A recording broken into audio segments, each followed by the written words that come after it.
First most important evidence for Krishna वो है literature में, और वो है चांदोग्य उपनिषद में। चटीगरा जंक्शन से जब आप गोवर्धन जाते हो, उस रोड में थोड़े अंदर जाते ही उस रोड में आपको लेफ्ट में एक गांव मिलता है जिसका नाम है मोरा।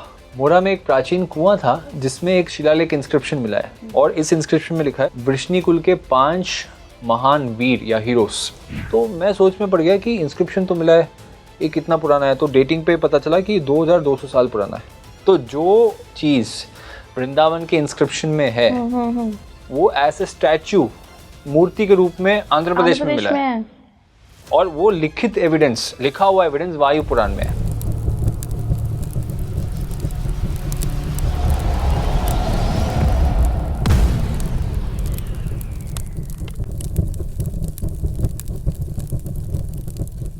नमस्कार इंडिया, आप देख रहे हैं स्पीकिंग ट्री। मैं हूं आपके साथ इला, और देखिए आज हमारा ये खास एपिसोड रहने वाला है टाइमलेस सागा का, जहां हम हिस्ट्री एंड कल्चर की बात करते हैं। खास मैं इसलिए कह रही हूं क्योंकि आप सभी के फेवरेट कृष्ण वासुदेव के बारे में आज बात होगी।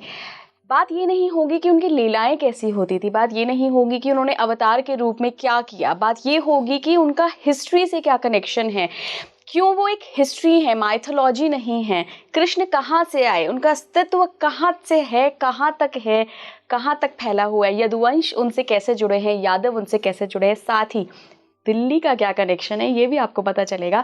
मेरे साथ बहुत ही स्पेशल गेस्ट जुड़ रहे हैं जिनका मैं वेलकम करना चाहूँगी। चंद्रू रमेश जी का बहुत बहुत स्वागत है। आप एक हिस्टोरियन हैं, आपने महाभारत पे पूरी बुक लिख दी है, और जिसके ही एविडेंस पे आज हम बात करेंगे, जो आपकी बुक में सारे एविडेंसेस आपने दिए हैं। सबसे पहले तो सर बहुत बहुत स्वागत है आपका स्पीकिंग ट्री के इस खास सीरीज़ में।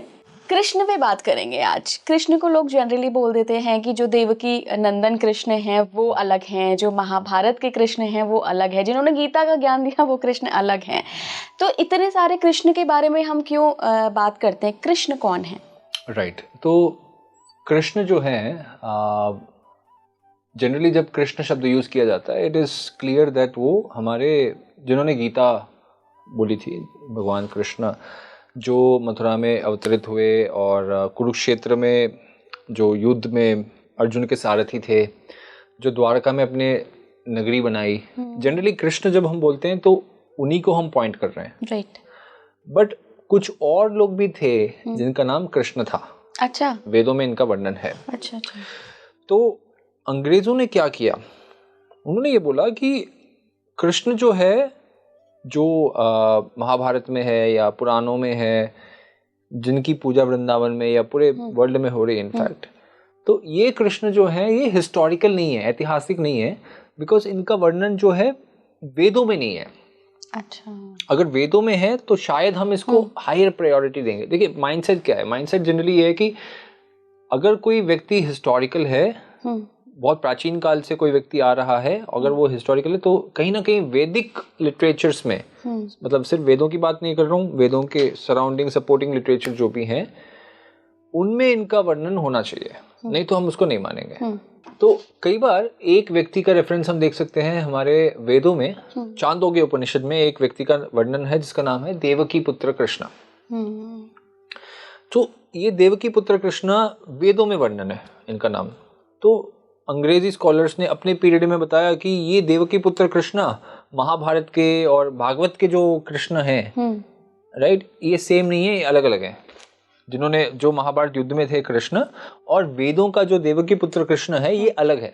अच्छा। अब देखिए कैसी विडंबना है कि पूरे हिस्ट्री में एक ही व्यक्ति थे, राइट, जो देवकी पुत्र कृष्ण थे वो एक ही व्यक्ति थे, और वो है कृष्ण जो जिन्होंने गीता सुनाया था, गीता बताया था। और क्या ये देवकी पुत्र कृष्ण और हमारे जो महाभारत के देवकी पुत्र कृष्ण सेम हैं, इसको जस्टिफाई करने के लिए मैंने एक पूरा थीसिस किया। मेरे जो किताब है महाभारत मिथ और हिस्ट्री, इसके 2nd चैप्टर में आप सेक्शन देख सकते हैं कृष्णा एंड चांदोग्य उपनिषद। अच्छा। तो मैंने क्या किया, मैंने पूरा रेफरेंसेस निकाले, जो जो चांदोग्य उपनिषद में रेफरेंसेस हैं जी जी कृष्ण के, देवकी पुत्र कृष्ण के, ये सारा एक साइड पे रखा। ठीक है। दूसरे साइड में हमारे महाभारत के या भागवत के या जो इंस्क्रिप्शंस में जो कृष्ण वर्णित है, इनका डेटा एक साइड में रखा, और मैंने कंपेयर और कोरोबरेट करने की कोशिश की कि क्या ये सेम है या डिफरेंट है। अगर सेम है तो क्या क्या पॉसिबिलिटी है सेम होने का, या ये अलग हैं तो कैसे अलग हैं, राइट। तो जब इसका रिसर्च मैंने किया तो मैंने ये पाया कि ये अलग हो ही नहीं सकते। तो इसके प्रमाण मैं आपको अभी अलग अलग प्रमाण एविडेंसेस बताऊंगा। जैसे देवकी नाम की स्त्री, हिस्टोरिकली हम सिर्फ एक ही व्यक्ति देख सकते हैं, वो है कृष्ण की माँ, जो महाभारत के कृष्ण थे, उनकी मदर का नाम था देवकी। तो यही देवकी का वर्णन, और देवकी कोई कॉमन नाम भी नहीं है, ऐसे नहीं था कि कई सारे स्त्रियों ने देवकी का नाम रखा है। एक ही स्त्री का हिस्टोरिकल रेफरेंस है जो देवकी नाम से थी, वो कृष्ण की मदर थी, देवकी के पुत्र कृष्ण। इसका वर्णन महाभारत में, पुराणों में है, और इसका वर्णन इंस्क्रिप्शन में भी है, शिलालेख में भी है। करीबन 1700-1800 साल पुराना एक इंस्क्रिप्शन है जिसका नाम है भिठारी पिल्लर इंस्क्रिप्शन। अच्छा। भिठारी पिल्लर इंस्क्रिप्शन में क्लियर वर्णन है देवकी पुत्र कृष्ण, इनका वर्णन है, देवकी पुत्र वासुदेव कृष्ण, ऐसे वर्णन है। तो इंस्क्रिप्शन में भी हम प्रमाण देख सकते हैं। हम बुद्धिस्ट लिटरेचर में भी प्रमाण देख सकते हैं कि देवकी के पुत्र कृष्ण थे। थोड़ा नाम डिफरेंट है बुद्धिस्ट लिटरेचर में, घटे जातक में 2300-2400 साल पुराना घटे जातक में देवगब्बा, अच्छा, देवगर्भा होगा शायद नाम, तो उन्होंने उसको मिस प्रोनाउंस किया देवगब्बा, देवकी के आसपास ये प्रोनाउंसिएशन। तो देवकी का पुत्र कृष्ण। तो एक कॉन्टेक्स्ट ये बनता है। और ये जो चांदोग्य उपनिषद के जो कृष्ण थे, उनके गुरु का नाम था घोर अंगिरसा। अच्छा। अभी यहीं पे कंट्रोवर्सी क्रिएट होता है। वो बोलते हैं कि अरे देखो, वेदों का जो कृष्ण है, देवकी पुत्र कृष्ण, उसका गुरु तो घोर अंगिरस मुनि है, और ये महाभारत का जो कृष्ण है या भागवत का जो कृष्ण है, जिनको हम जानते हैं, जो फेमस हैं, ये कृष्ण, इनके गुरु थे सांदीपानी मुनि। सांदीपानी, हाँ। अभी ये दो अलग हैं, गुरु अलग हैं, इसलिए व्यक्ति भी अलग है। ये थियरी फ्लोट किया गया था। अच्छा। अभी मेरा एक काउंटर पॉइंट है, क्या एक ही व्यक्ति के मल्टीपल गुरु नहीं हो सकते? हो सकते हैं, बिल्कुल हो सकता है। दीक्षा आप तो लोगों से भी ले, बिल्कुल हो सकता है। और एक इंटरेस्टिंग प्रमाण ये है कि क्या घोर अंगिरस नाम के व्यक्ति थे महाभारत काल में? बिल्कुल थे। कौन थे? महाभारत में भी वर्णन है कि घोर अंगिरस नाम के एक ऋषि थे। अच्छा। महाभारत में इसका वर्णन है। तो हमें ये प्रूव हो जाता है कि घोर अंगिरस नाम के व्यक्ति महाभारत काल में थे, और वेदों में भी वर्णन है कि घोर अंगिरस नाम के व्यक्ति थे जिनके शिष्य थे कृष्ण जी। इसको जस्टिफाई करने के लिए, काउंटर करने के लिए, मैं और एक इंटरेस्टिंग डेटा प्रोवाइड करता हूँ। वो है कि कृष्ण जो है, सांदीपानी मुनि के अलावा और एक गुरु के भी शिष्य थे जिसका नाम था उपमन्यु। उपमन्यु का वर्णन आता है। उपमन्यु। तो आप देखिए, उपमन्यु भी थे, घोर अंगिरस भी थे, सांदीपानी भी थे जी। तो तीनों गुरु थे। तो आप कैसे बोल सकते हैं कि ये गुरु अलग है? मतलब वेदों का कृष्ण, इनका गुरु घोर अंगिरस है, और महाभारत के कृष्ण या भागवत के कृष्ण, इनके गुरु जो है सांदीपानी मुनि है, इसलिए ये दो कृष्ण अलग हैं, हम बोल ही नहीं सकते। क्योंकि महाभारत के हिसाब से कृष्ण के तो अनेकों गुरु थे। एटलीस्ट 2 रिकॉर्डेड गुरु तो हम देख ही सकते हैं, सांदीपानी एंड उपमन्यु। तो वैसे हम देखते हैं कि ये थियरी आउट ऑफ लॉजिक है, ये हो नहीं सकता है। तो इसके अलावा हमने ये भी देखा कि कैसे जो थियरीज हैं, जो घोर अंगिरस सिखा रहे हैं इस कृष्ण को वेदों के हिसाब से, क्या होता है, चांदोग्य उपनिषद में इनको फिलॉसफी सिखाया जा रहा है। देवकी पुत्र कृष्ण को घोर अंगिरस से कुछ सिखा रहे हैं, और इसका सिमिलैरिटी बहुत एस्पेक्ट से मैच होता है with the philosophies given with in Mahabharata. अच्छा। तो आप फिलोसॉफिकली देख लीजिए, आप पर्सनालिटी के रेफरेंसेस देख लीजिए, नाम देख लीजिए, सेम है, दोनों सेम है। तो कई सारे स्कॉलर्स का ये भी कहना है, with what I believe, I think it is a fact, अनेकों स्कॉलर्स भी ये चीजों को मानते हैं कि डेफिनेटली ये सेम पर्सन है, अलग नहीं है। तो जिसका वर्णन वेदों में है उसको हम मिथोलॉजी बोल ही नहीं सकते। तो जो फाउंडेशनल एविडेंस है कृष्ण के, मेरे हिसाब से वो ये है, देवकी पुत्र कृष्ण है। आर्कियोलॉजी, महाभारत, ये सब भी बाद में है। First most important evidence for Krishna वो है लिटरेचर में, और वो है चांदोग्य उपनिषद में। और वो है ये देवकी पुत्र कृष्ण का रेफरेंस। चंद्र जी, मीराबाई का काल 500 साल पुराना लगभग है, और रामानुजाचार्य का 1000 साल। ऐसे जो भक्ति मूवमेंट आया, जनरली ऐसा कहा जाता है, एक समाज में धारणा है कि कृष्ण को उन्होंने ज़्यादा हाइप कर दिया और कृष्ण थे नहीं, यहाँ से ही शुरू हुआ है इनकी भक्ति। तो कृष्ण का ओरिजिन कहाँ से देखते हैं आप? तो सबसे प्राचीन एविडेंस जो है वो हम देख सकते हैं, it is from Megasthenes. Megasthenes जो एक ग्रीक ट्रैवलर है, उसने एक किताब लिखी थी जिसका नाम था इंडिका। ठीक है। और इंडिका जो है मिसप्रोनाउंस होके बन गया इंडिया, जिससे हम इस देश को आज हम जानते हैं as a mispronounced word of Indica. तो उनकी किताब में एक शहर का वर्णन है जिसका नाम था मेथोरा। मेथोरा, अच्छा, Methora. Of course it's a mispronunciation. कई बार क्या होता है, इन लोगों का प्रोनाउंसिएशन ठीक नहीं होता है तो उसको मिसप्रोनाउंस कर लेते हैं। कई सारे एग्जांपल्स हैं, जैसे इंद्रप्रस्थ को इन्होंने इंदोपत कर दिया। स्थानेश्वर, आपको पता होगा, थानेसर जो शहर है कुरुक्षेत्र, थानेसर का नाम जो है स्थानेश्वर था, क्योंकि स्थानेश्वर महादेव मंदिर था। चीनी लोगों ने, चाइनीज ट्रैवलर्स ने इसको प्रोनाउंस कर दिया सातानीथोफोलो। तो ऐसे कई सारे मिस प्रोनाउंसिएशन होते हैं। तो वैसे ही एक मिस प्रोनाउंसिएशन था, मथुरा बन गया मेथोरा। ठीक है।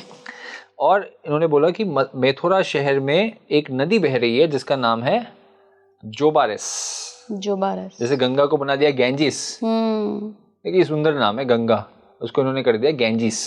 अभी भारतीय इंडियंस भी, कई अपने को इंडियंस जो बोलते हैं बाहर जाके, उनसे लोग, विदेशी लोग पूछते हैं भाई आपके देश में सबसे इम्पोर्टेंट नदी कौन सा है, तो बोलते हैं हमारे देश का सबसे इम्पोर्टेंट नदी है गैंजिस।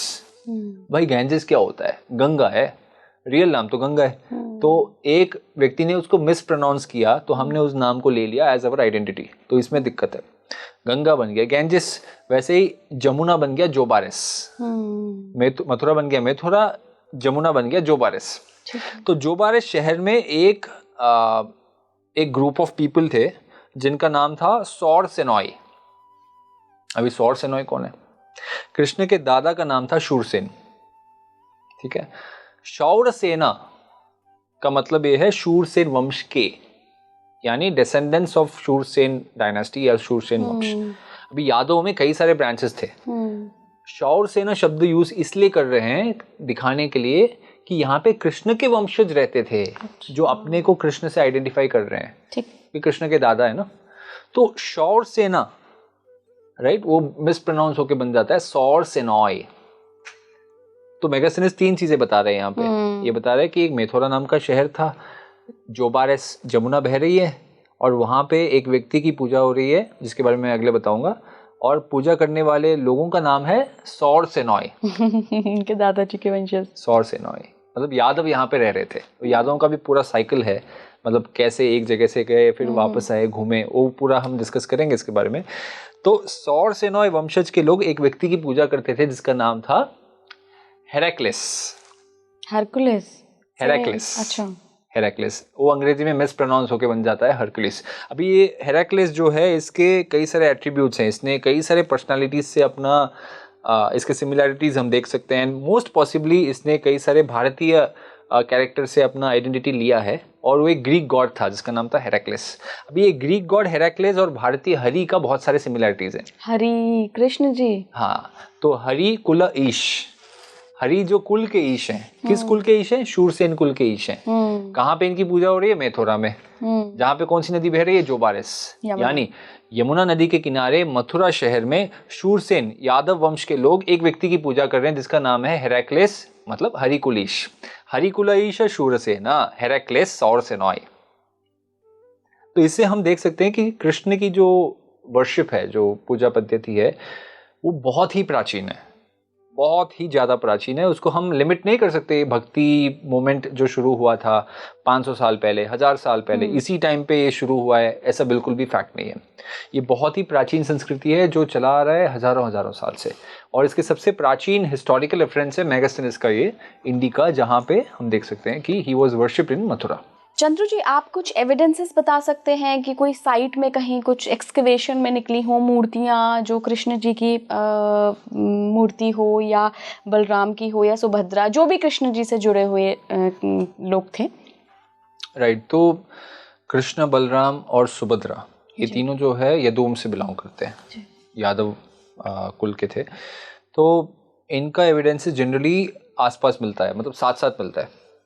कई बार कृष्ण और बलराम मिल जाते हैं साथ में, या कभी कभी कृष्ण, बलराम और सुभद्रा साथ साथ उनके फॉर्म्स, चाहे वो गुफा चित्र हो, केव पेंटिंग्स हो प्राचीन, या स्टैच्यूज हो। एक एग्जांपल मैं दे सकता हूँ बलराम जी का, जो 2200 साल पुराना है, जो आप स्क्रीन में भी देख सकते हैं।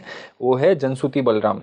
जनश्रुति बलराम जो है 2200 साल पुराने, अभी करंटली लखनऊ म्यूजियम में ये इनका स्टैचू अभी अवेलेबल है। तो इसमें आप देख सकते हैं बलराम जी के सर के ऊपर जो फेमस अनंत शेष स्नेक का जो फॉर्म है वो है, और एक हाथ में वो हल पकड़ के खड़े हैं, दूसरे हाथ में उनका गदा है, हल और गदा। और हम जानते हैं कि बलराम जी का जो कनेक्शन है वो हल के साथ था, उनका फॉर्म जो था वो he was famous to be known as Haldhar. Haldhar Balram ji का एक नाम है हलधर। तो हल पकड़े हैं तो कनेक्शन होता ही है। दूसरा और एक उनका उनके हाथ में है गदा। अभी गदा इसलिए इंटरेस्टिंग है क्योंकि वो दुर्योधन को गदा सिखाते हैं, and he was expert in गदा फाइटिंग आल्सो। तभी वो युद्ध में भी शामिल नहीं हुए। चंदू जी, हम जब कृष्ण जी का नाम सुनते हैं तो मथुरा वृंदावन ही सबसे पहले जहन में आता है। तो क्या सिर्फ मथुरा वृंदावन में ही ये एविडेंसेस मिले हैं या देश में कई अलग हिस्सों में भी मिले हैं? क्या कुछ आपकी स्टडी में पाया आपने? सो टोटली बिल्कुल एक फैक्चुअल चीज़ है कि जब भी हम बात करते हैं कृष्ण की, पहला चीज़ हमारे माइंड में क्या आता है? मथुरा वृंदावन। तो वृंदावन इज़ वेरी फेमस। अगर आप देखेंगे उसका जो हिस्ट्री है, ज्योग्राफी है, सारा हमें रिमाइंड करता है यादों का, कृष्ण का। आज भी कल्चर ऐसा ही है। तो मैंने कोशिश किया कि क्या यहाँ पे अवेलेबल है कुछ ऐसे डेटा जिसके बेसिस पे हम ये हिस्ट्री को कनेक्ट कर सकते हैं और समझ सकते हैं कि वास्तव में कृष्ण नाम के व्यक्ति थे और बहुत इंपॉर्टेंट थे या फेमस थे। तो जब हम जाते हैं, मेरा एक्सपीरियंस मैं आपको बता रहा हूँ। जब मैं मथुरा वृंदावन में रिसर्च कर रहा था, मैं 2 साल वहाँ पे रहा, क्योंकि मैं शिफ्ट होके पूरा आ गया था यहाँ पे। मथुरा वृंदावन में पूरा करियर वरियर सब छोड़ के अच्छे पैसे इन्वेस्टमेंट लेके आया था अपना, ताकि मैं कुछ साल बैठ के यहाँ पे इस एरिया को स्टडी करूँ। मेरे लिए वो एरिया बहुत इंपॉर्टेंट था। और कुरुक्षेत्र पे भी मैंने काम किया, द्वारका पे कुछ हद तक काम किया। तो जब मैंने वहाँ पे रहा तो लोग कई बार बताते हैं कि सर यहाँ पे ना बहुत एक प्राचीन स्टैचू मिला था। तो मैं तुरंत से जाता हूँ, आर्कियोलॉजी डिपार्टमेंट पे गया या कोई म्यूज़ियम पे गया, तो वहाँ पे उसका डेटा निकाला, रिक्वेस्ट किया लोगों से कि इसके थोड़ा दिखा दो, बता दो। तो उसके क्या ओरिजिनल रिसोर्सेस हैं उसको जाके ट्रेस करना, कार्बन डेटिंग जो अवेलेबल डेटा है उसको स्टडी करना, ऐसे करता था। तो एक फैसिनेटिंग इंस्क्रिप्शन मुझे मिला, वो है मोरावेल इंस्क्रिप्शन, और बहुत ही अमेजिंग इंस्क्रिप्शन है। मोरा नाम का एक गाँव है, और ये गाँव पड़ता है जब आप वृंदावन से गोवर्धन पहाड़ की तरफ जाते हो तो रास्ते में एक जंक्शन पड़ता है जिसका नाम है चटीकरा जंक्शन। चटीकरा से आपको बस ऑटो सारे मिल जाते हैं गोवर्धन के लिए। तो चटीकरा जंक्शन से जब आप गोवर्धन जाते हो, उस रोड में थोड़े अंदर जाते ही उस रोड में आपको लेफ्ट में एक गांव मिलता है जिसका नाम है मोरा। गांव का नाम है मोरा। मोरा में एक प्राचीन कुआं था जिसमें एक शिलालेख इंस्क्रिप्शन मिला है, और इस इंस्क्रिप्शन में लिखा है द 5 हीरोज अमॉन्ग द वृष्णीज, मतलब वृष्णि कुल के 5 महान वीर या हीरोज। ठीक है, तो 5 वृष्णियों का नाम, मतलब ऐसे नहीं लिखा है कि 5 वृष्णियों का नाम तो नहीं लिखा है, पर लिखा है कि 5 वृष्णीस, ऐसे लिखा है। तो ये क्या वृष्णि पांडव है कोई और है? हाँ, तो वृष्णि जो है वो यदुवंशी थे। अच्छा। यादव में एक राजा थे जिनका नाम था वृष्णि। जिस वंश से कृष्ण बिलोंग करते थे, इसीलिए कृष्ण का एक और नाम था वार्ष्णेय, मतलब वृष्णि कुल के। तो वृष्णि कुल के 5 मुख्य वीर या इंपॉर्टेंट वीर, पावरफुल वीर, इस कॉन्टेक्स्ट में इंस्क्रिप्शन दिया गया है। तो मैं सोच में पड़ गया कि इंस्क्रिप्शन तो मिला है, ये कितना पुराना है। तो डेटिंग पे पता चला कि 2200 साल पुराना है, बहुत ही प्राचीन है। तो फिर मैं सोच में पड़ गया कि चलो वृष्णि कुल, यादव के 5 वृष्णि इंपॉर्टेंट थे, पर 5 जब हम यूज करते हैं जनरली हमारे माइंड में आता है 5 पांडव, राइट? 5 पांडव ये तो आता है मन में। तो 5 वृष्णि कहाँ से आ गए? और ये 5 वृष्णि अगर हैं तो ये हैं कौन, इनका नाम क्या है, इनका आइडेंटिटी क्या है? अच्छा, तो वहाँ पे नाम नहीं दिया हुआ था? नाम नहीं दिया हुआ है, बस 5 वृष्णि करके लिखा है। तो आई वॉज इन कॉन्टेक्स्ट कि ये है कौन, इसको कैसे ट्रेस करें, इसको कैसे समझे कि 5 वृष्णि कौन है। तो जब रिसर्च करता गया तब मैंने ये पाया, it was fascinating for me. जब मेरा टूर्स कंटिन्यू होता था, basically what I used to do, मैं ट्रैवल करता गया इंडिया में पूरा, जहाँ पे भी कुछ भी डेटा मिला नोट करता गया। तब मेरे ट्रैवल्स में, और मुझे 1-2 साल लगे सिर्फ ट्रैवलिंग कंप्लीट करके डेटा कलेक्ट करने में।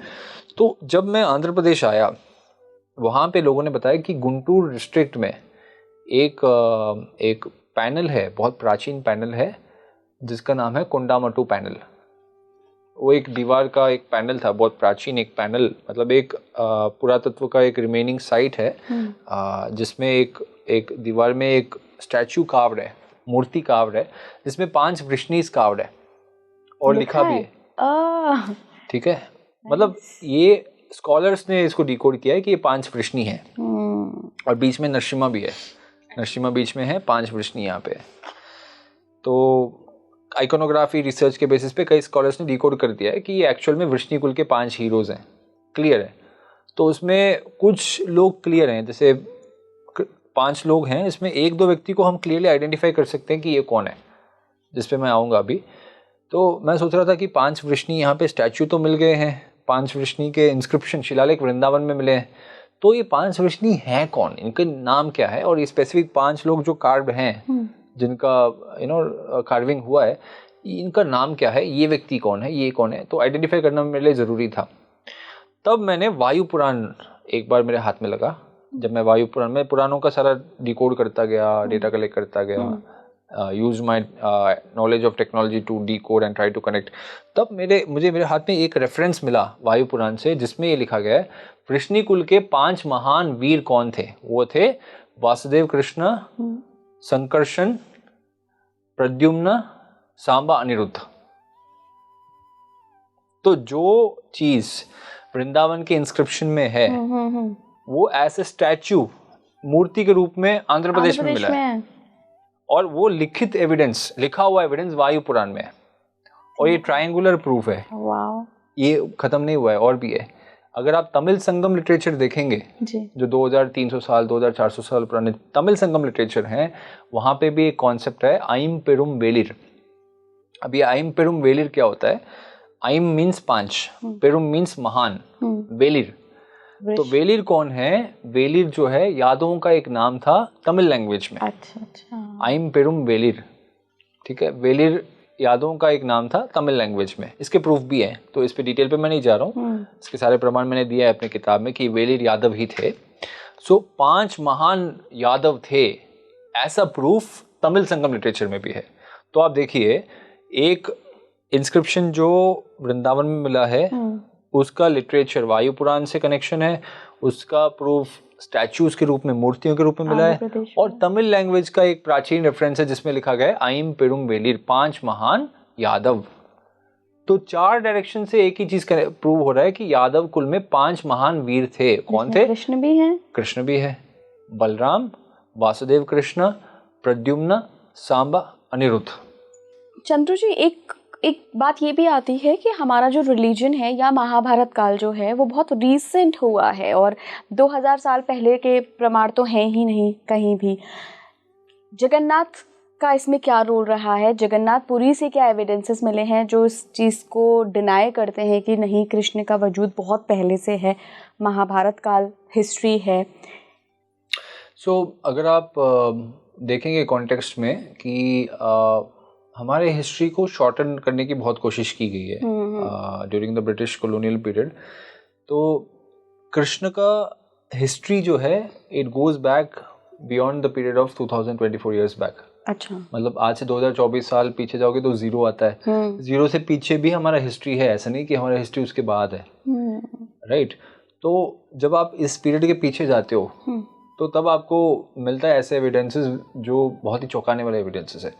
फॉर एग्जाम्पल कृष्ण के, जैसे मैंने आपको बताया, ये जो मोरावेल इंस्क्रिप्शन है 2200 साल पुराना है, तो कई सारे स्टैचूज भी मिले हैं और ऐसे गुफा चित्र मिले हैं जो बहुत ही शॉकिंग हैं।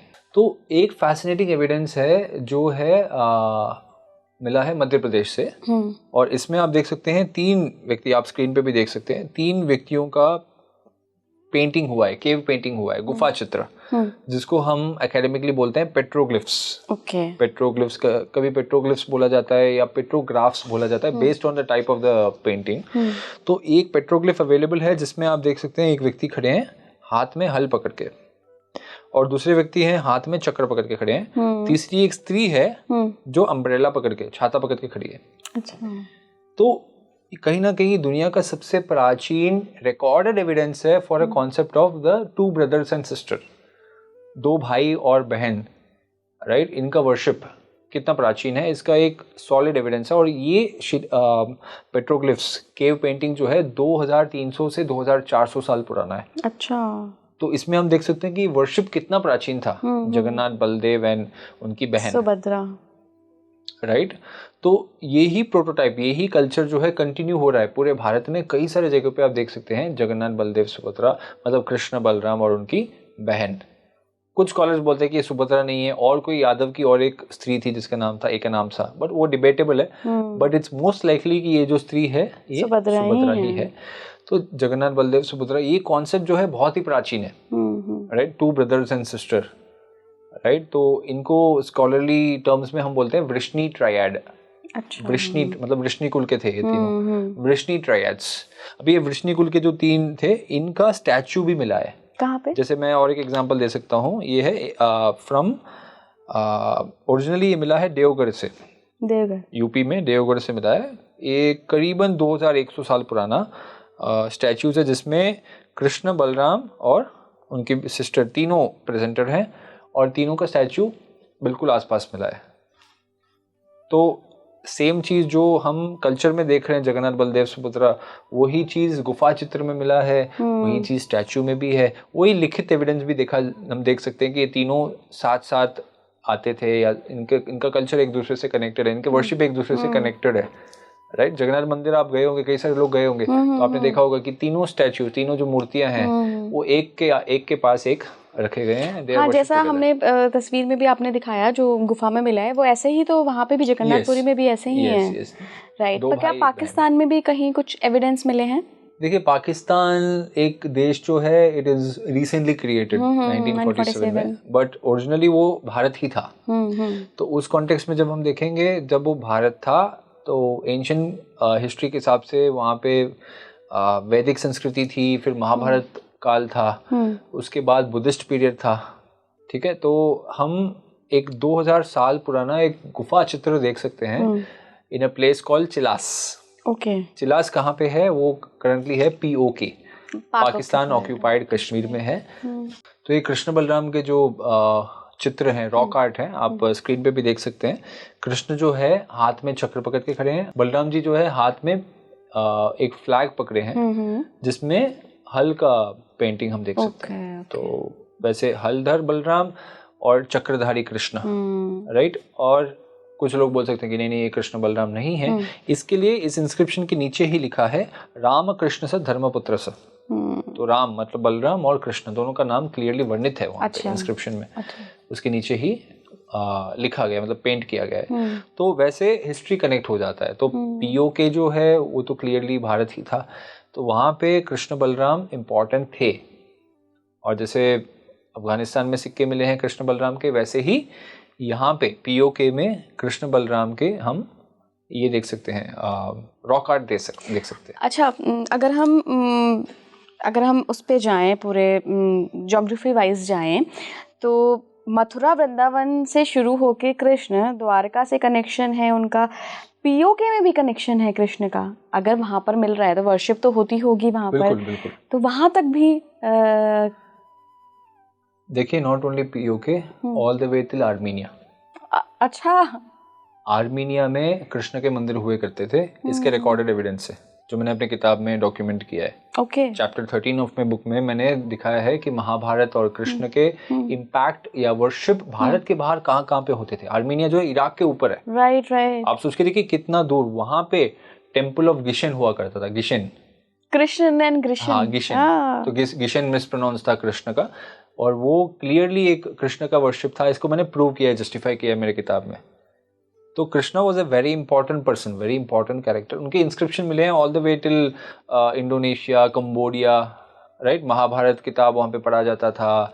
महाभारत किताब के 1 लाख श्लोक थे। लाओस में ऐसे इंस्क्रिप्शंस मिले हैं, मतलब लाओस, कंबोडिया, थाईलैंड, सारे रीजन जो है इसमें तो एविडेंसेस भरे पड़े हैं, भरे ये तो एशिया की बात होगी, क्या यूरोप में भी कहीं? यूरोप में अभी तक मैंने देखा नहीं है। अच्छा। बट यूरोप में इट इज़ लाइकली दैट कई सारे एविडेंसेस डिस्ट्रॉय हो गए हैं, क्योंकि यूरोप की कॉन्टेक्स्ट में हम देखेंगे, यूरोप एक पेगन सिविलाइजेशन था, राइट। पेगन जो है, it was worship of many gods and goddesses. अगर आप वो गॉड्स एंड गॉडेसेस को ध्यान से देखोगे, कहीं ना कहीं वो भारत के जो देवी देवता हैं वेदों में वर्णित है, उनकी कई सारी सिमिलैरिटीज हैं। तो कई सारे पॉसिबिलिटीज हैं, बट अभी उसमें किसी ने इतना रिसर्च किया नहीं है, रिसर्च ज़्यादा हुआ नहीं है उसमें। ओके। चंद्रू जी, यदुवंश पे मैं पूछना चाहती हूँ कि मथुरा वृंदावन की साइड से शुरू हुआ, फिर द्वारका, गुजरात में चला गया, उसके बाद दिल्ली से भी कनेक्शन मिलता है। एक बीच में कथा भी आ जाती है, इंट्रोड्यूस हो जाती है कि यदुवंश के जो कृष्ण जी के पोते थे उन सभी को श्राप दे दिया था एक ऋषि ने, दुर्वासा ऋषि थे, और उसके बाद फिर उनका सिविल वॉर हो गया था। तो ये वंश फिर उसके बाद कैसे फला फूला, क्या हुआ उसके बाद? जनरली लोगों का ये मानना है कि यादव वंश खत्म हो गया था। लोग सोचते हैं, ऐसे समझते हैं कि महाभारत में तो लिखा है कि यादवों ने एक दूसरे को मार दिया था, कोई बचा नहीं। जनरली हमें यही समझ में आता है, बट फैक्चुअली अगर आप देखें सारे यादव मरे नहीं थे। अच्छा। अगर आप महाभारत के मौसल पर्व देखेंगे तो जनरली सारे मेल जो हैं, मेजॉरिटी मेल्स जो हैं, जो पुरुष थे, वो सारों का मृत्यु हो गया था।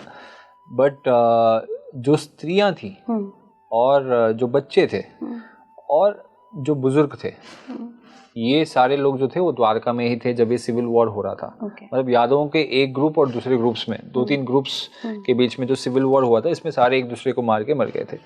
बट लेडीज को और बुजुर्गों को और बच्चों को इन्होंने इन्वॉल्व नहीं किया इस वॉर में, वो अलग थे। तो ये जो बच्चे लोग थे, इन्हीं से यादव का जो हिस्ट्री है रीजनरेट होता है। राइट। फॉर एग्जाम्पल आप देखेंगे महाभारत मौसल पर्व में लिखा है कि अर्जुन को टास्क दिया गया था, कृष्ण ने टास्क दिया था कि सब खत्म होने वाला है, एक दूसरे को हर कोई मारने वाले हैं, और द्वारका नगरी जो है पानी में डूबने वाला है। ये कृष्ण को पता था ये चीज़ के होने वाला है।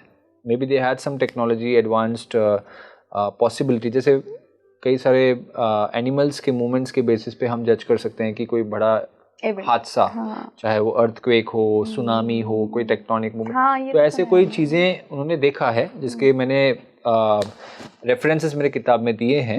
मोस्ट लाइकली दैट उन्होंने डिटेक्ट किया होगा कि ऐसा चीज़ होने वाला है। तो उसके बेसिस पे कृष्ण ने बोला था अर्जुन को कि द्वारका खत्म होने वाला है, तुम जो है, जो बच्चे लोग हैं, इनको लेके जो भी लेडीज एंड बुजुर्ग एंड छोटे बच्चे जो हैं, सारों को लेके तुम शिफ्ट हो जाओ। अच्छा। शिफ्ट कर दो इनको इंद्रप्रस्थ। इंद्रप्रस्थ, तो इंद्रप्रस्थ शहर में इनको शिफ्ट किया जाता है। शिफ्ट करके पांडव जो है वो इंद्रप्रस्थ में रूल नहीं करते हैं। ऑल्दो पांडवों का जो ओरिजिनल साइट है, मतलब हम हिस्ट्री में देखें क्या होता है कि जो साउथ है, मतलब हस्तिनापुर तो बीच में था, उसके ऊपर कुरुक्षेत्र था, दक्षिण में इंद्रप्रस्थ था जो आज का दिल्ली बन जाता है। तो इंद्रप्रस्थ से ही पांडवों का राज्य हुआ करता था, क्योंकि हस्तिनापुर में तो धृतराष्ट्र दुर्योधन बैठे हैं, तो इंद्रप्रस्थ से उनका राज्य हुआ करता था। बट महाभारत युद्ध के बाद ये तो खत्म हो गए, दुर्योधन, कौरव और धृतराष्ट्र का तो पावर है ही नहीं अभी। तो पांडवों ने फिर से हस्तिनापुर में राज्य करना शुरू कर दिया और इंद्रप्रस्थ खाली है। तो इंद्रप्रस्थ में उन्होंने बिठाया कृष्ण के परपोते, जिनका नाम था वज्रनाभ। वज्रनाभ को उन्होंने बिठाया इंद्रप्रस्थ में, और वो बन गए दिल्ली के राजा। तो दिल्ली का ये कनेक्शन पड़ता है कृष्ण से कि कृष्ण के परपोते यहाँ पे राजा थे। और उसके बाद कुछ समय के बाद कई सारे जो कृष्ण के जो वंशज थे वो दिल्ली छोड़ के वापस चले गए मथुरा। इसका प्रमाण जैसे मैंने पहले बताया था, जो मेगास्थनीज का जो राइटिंग्स है उसमें मिलता है कि शूरसेन वंशज यहाँ पे रहा करते थे। तो यादवों का एक तरह से देखा जाए एक पूरा साइकिल है उनका हिस्ट्री। लोग सोचते हैं कि यादवों का रियल हिस्ट्री जो है वो व्रज से कनेक्टेड है, नहीं है। यादव व्रज से नहीं है, या इनफैक्ट द्वारका से भी नहीं है। यादवों का रीजन दिया गया था western India, Gujarat Maharashtra region उनको दिया गया था। किसने दिया था? महाराज ययाति ने दिया था। अच्छा। महाराज ययाति के 5 बेटे थे, पुरु, अनु, यदु, दुर्वासु, द्रुह्यु। तो इसमें अगर आप इनको देखेंगे, यदु को देखेंगे, यदु को दिया गया था पश्चिमी Bharat, Gujarat, some parts of Sindh, Maharashtra वगैरह, ये रीजन दिया गया था यदु को, महाराज यदु को। यदु यहाँ से राज्य करते थे और उनके वंशज वहां पे रहा करते थे। ठीक है। तो ये यादवों का रीजन जो था वो गुजरात रीजन था, और महाभारत काल के कुछ समय पहले ये लोग शिफ्ट होके व्रज की तरफ गए। और व्रज में कृष्ण और कई सारे यादव शिफ्ट होके वापस गुजरात गए। क्यों? जरासंध बार बार तंग कर रहा था, डिस्टर्ब कर रहा था, अटैक कर रहा था। तो उन्होंने सोचा चलो हमसे यहाँ से शिफ्ट हो जाते हैं। तो वह गए वारी दुर्गा शहर, जो द्वारका का एक नाम है वारी दुर्गा, मतलब फोर्ट इनसाइड वाटर, पानी के अंदर किला। तो बेसिकली वो सारा साइड पानी से कवर था। तो वैसे सिटी उन्होंने क्रिएट किया, जो इम्पोर्टेंट सिटी था उस काल का द्वारका। फिर द्वारका जब सबमर्ज हो गया, मिट गया, जिसका एविडेंस इवन बुद्धिस्ट लिटरेचर में भी है, घट जातक में, ये सारे शिफ्ट होके जाते हैं इंद्रप्रस्थ, जहाँ पे वज्रनाभ बन जाता है राजा। उसके कुछ समय बाद वज्रनाभ के जो डिसेंडेंट्स है या जो शूरसेन वंशज हैं वो शिफ्ट होके आ जाते हैं मथुरा, ब्रिज में दोबारा आ जाते हैं। तो ये पूरा साइकिल है इनका हिस्ट्री। एक क्यूरियोसिटी है मेरी, थोड़ा सा बचकानी लगेगी आपको बिकॉज आप इतना सारा रिसर्च कर चुके हैं, बट मैं जानना चाहती हूँ वो जो महाभारत काल था, वो जो कृष्ण का समय था, वो जो द्वापर युग था, उस समय हम जैसा अभी हम भारत का नक्शा देखते हैं, जब पाकिस्तान भी था, बांग्लादेश भी था, मान लीजिए वो नक्शा भी अगर हम देखते हैं बहुत अलग होगा उस समय का नक्शा, बहुत अलग रियासतें रही होंगी, बहुत अलग स्टेट्स रही होंगी। तो जो इधर घट रहा था ब्रिज में, मथुरा, वृंदावन और गांधार भी ले लीजिए आप, क्योंकि गांधारी वहाँ से आई थी, या आप इधर मगध वाली साइड ले लीजिए, द्रौपदी वाला इलाका ले लीजिए, ये वाला तो हमें पता है। उस टाइम तमिल में क्या हो रहा था, तमिल वाला जो रीजन था वहाँ, क्योंकि आपने कहा ना कि तमिल लिटरेचर में भी कृष्ण के नाम कुछ अलग दे रखा है, वहाँ के लोग क्या सोच रहे थे कृष्ण के बारे में, वहाँ के लोग क्या कर रहे थे, जो साउथ इंडिया हमारा है? देखिए, साउथ इंडिया का हिस्ट्री भारत से जो नॉर्थ इंडिया हिस्ट्री है, एक्चुअली इसको साउथ नॉर्थ बोलना भी एक तरह से डिवाइसिव मैं नहीं बनना चाहता हूँ, हाँ। बट भारत जो है उसका इतिहास एक दूसरे से इंटरकनेक्टेड एंड इंटरमिक्स्ड है। हम किसी को सेपरेट करके अलग नहीं दिखा सकते, मतलब पूरी तरह से इंडिपेंडेंट या डिस्कनेक्टेड नहीं दिखा सकते। And that is so much a fact for Tamil Nadu also. आप अगर देखेंगे केरल शब्द जो है जी, केरल शब्द कहाँ से आता है, पहली बार उसका हिस्टोरिकल रेफरेंस कहाँ पे है, क्या आपको पता है? सबसे प्राचीन केरल शब्द का जो रेफरेंस है वो महाभारत से आता है, और वो नाम आता है चेर से। चेरा राजा जो थे, उनका राज्य वहां पे हुआ करता था। अच्छा। इसलिए वो रीजन बन गया केरल, केरा, राइट। और केरला के एक राजा थे जिनका नाम था पेरुम चेरलत्तान। पेरुम शब्द का अर्थ है बड़े या महा, जो बड़े राजा थे पेरुम चेरलत्तान। तो इनका एक इंटरेस्टिंग एक रेफरेंस मिलता है तमिल संगम लिटरेचर से कि वो जो है महाभारत युद्ध के समय कैटरिंग सर्विस करते थे। अच्छा। पांडवों और कौरवों का जो दोनों साइड का आर्मी है, दोनों को खाना खिलाने का काम उनका था। अच्छा। और आज भी वो रीजन खाने के लिए बहुत फेमस है, फूड के लिए बहुत फेमस है। अगर आप देखेंगे उडुपी रीजन जो है, आप कहीं पे भी देख लीजिए, उडुपी कृष्णा होटल, उडुपी होटल, सारे में उडुपी होता है। उडुपी जो है वो उस टाइम पे चेरा राज्यों के अंदर में था, आज तो कर्नाटक में है, बट उडुपी जो है चेरा राजाओं के कंट्रोल में था, और वो बॉर्डर में ही है, केरला कर्नाटक से बॉर्डर में पड़ता है वो। तो उडुपी फूड जो है आज भी फेमस है, वो रीजन जो है फूड के लिए बहुत फेमस है, खाने के लिए बहुत फेमस है।